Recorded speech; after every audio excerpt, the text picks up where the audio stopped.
Hello everybody, welcome to The Pitch, another episode. Jarrod here, and I've decided to get bigger shorts this week, so thanks everybody for all the kind words about my shorts.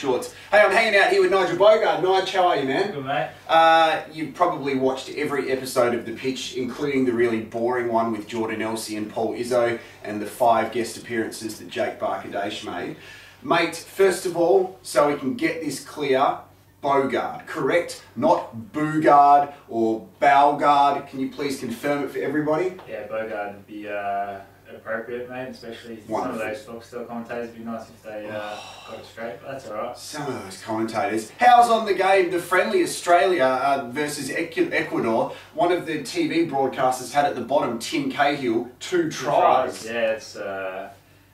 someone's got to be sacked for that, I think. Yeah, 8 people were sacked today, so well done. Mate, are you, I guess, not looking forward to, but a little bit nervous about this coming couple of weeks for Adelaide? Because it's probably safe to say 2 of the most important games for the season against 2 of the top 2 sides over the past few years, Brisbane and then Western Sydney over at Western Sydney. Yeah, massive games for us, especially away from home as well. We've done alright at home so far, but like you said, top 2 teams in the league at the moment, and I think if we can get results against them, we can go towards the finals with a lot of confidence. But Brisbane away up there is always hard. If you can get points from them up there, you're doing well. So that'll be the challenge on the weekend. Hopefully the boys are up for it. Well, last time you guys went to Brisbane, you won, and that was after Jordan Elsey scored a goal, which will probably never happen again. So you need to find another goal scorer. Is it safe to say also that no matter the results, if say we've secured a final spot, the way that the A-League has worked out this year, it doesn't matter who rocks up on the day. Anybody can almost beat anybody. Yeah, I think that's the beauty of the league at the moment. I think with the salary cap, the teams are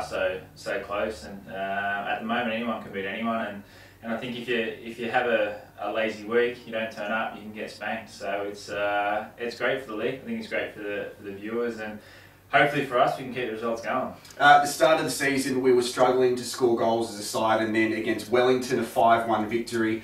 As someone watching that game, I thought the game against Central Coast at home was probably better, you guys playing in comparison to that. But to be able to now score a lot of goals, have a really solid defence, and obviously with all of these players, Isaias and Marcelo Carrusca standing up in the midfield, it must give you guys a lot of confidence, not just in Josep's leadership, but amongst one another, that you're all starting to get the game plan. Yeah, I think as you mentioned, it was probably a little bit of a slow start for us, results-wise, and a bit of criticism.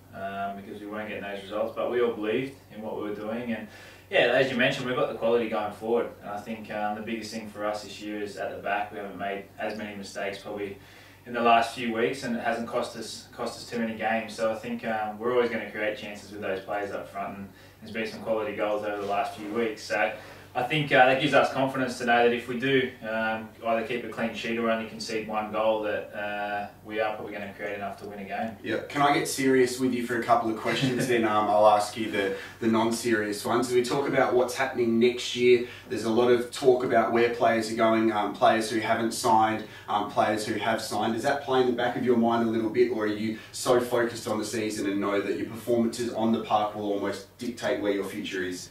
Pretty much. I think it's a little bit cliche, but yeah, I just concentrate on doing my job on the park, and the better I can do on the park, hopefully more opportunities come off the field, and whatever happens at the end of the day. But that's all you can do, mate. At the end of the day, control what you do in that 90 minutes when you go on to the field. And well, does it come into your contract negotiations when you say, I was one of 2 players that played the full 90 minutes in the All-Stars versus Manchester United game?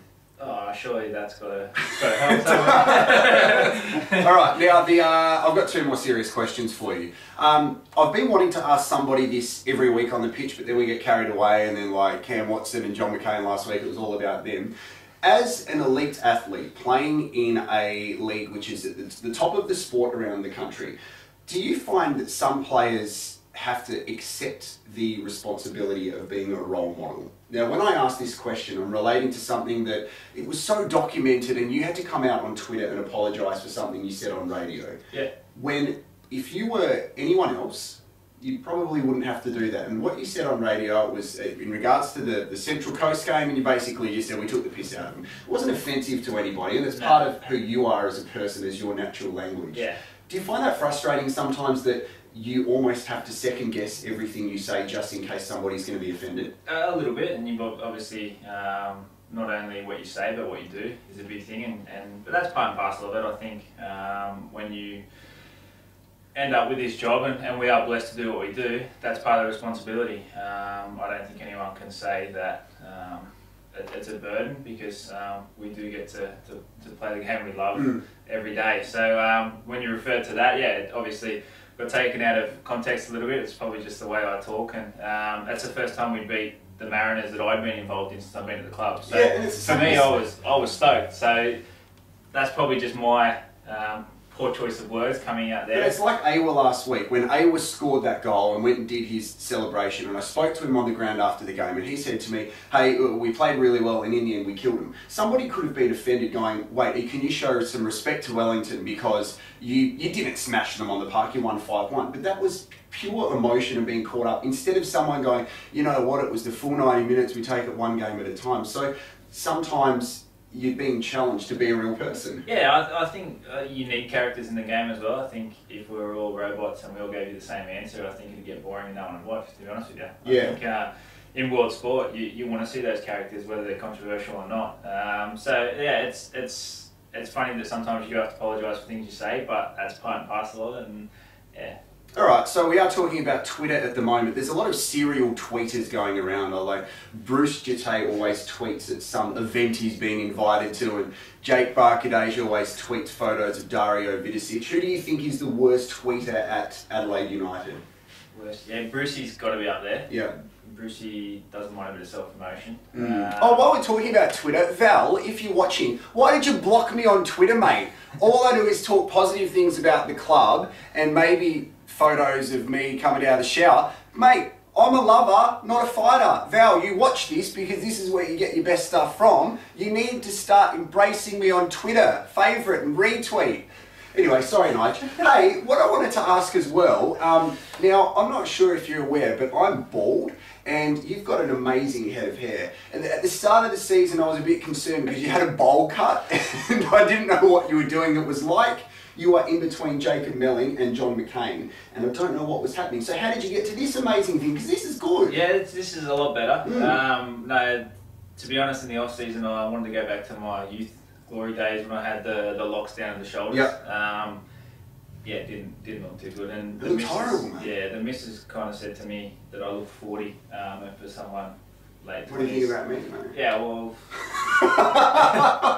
I did want to ask you a couple of final questions, and I do appreciate you being here. And don't forget, people can share this video on Facebook, Twitter, Instagram, Tinder, Snapchat, all of those other bizarre things. The standard of the A-League at the moment, everybody's excited. And I love that Thursday game the other night against Wellington, because everybody in Adelaide's coming to support you guys. What do you think about the home crowds at the moment? Because, of course, we've had some pretty weird times there. It was flooded against Central Coast. It was Thursday night, but the crowd's been pretty solid this year and loud. Yeah, no, the crowd's been great. As you mentioned, there's been a few changes to the schedule and things like that, but the crowd's still turned up, and they've been very vocal. This is probably the loudest I've heard them since I've been at the club, and it's great to see. Even when we weren't doing so well, that was still a decent crowd. So it's great for us, and you can always draw on them when you kind of going through a rough patch. Sometimes they'll get behind you and be a bit more vocal. So yeah, it's great for us, and I think everyone enjoys the night games. I think playing at night, I think that's where we get probably the better crowds. I think everyone likes that nighttime football. So hopefully, maybe next season we can get a few more Friday nights. Maybe at Adelaide Oval as well. Finally, do you froth over a time like this? Because it doesn't matter how many yellow cards you get, you're not going to get suspended for a while. Yeah, I'm not that bad. You're pretty bad. I'm not that bad. Do you get fined if you get a yellow card? If it's a stupid yellow card, yes. So you out of cash? No. Then we got to wrap this one up. Hey Nigel, good luck on the weekend, mate. We've got a couple of games away. The biggest test away, but we know that when you guys come home, we've got Sydney and a couple more, and then we're in the finals, and it's amazing to watch from the sidelines to see you guys not only on the field but off the field as a group. So I want to hug you. Is that cool? Yeah, no worries. Yeah, I'm fine with that. All right, Nigel Boogaard, everyone in Val, if you're watching, come on, man, embrace me, get around me, share this on social media. This is The Pitch. We'll see you soon.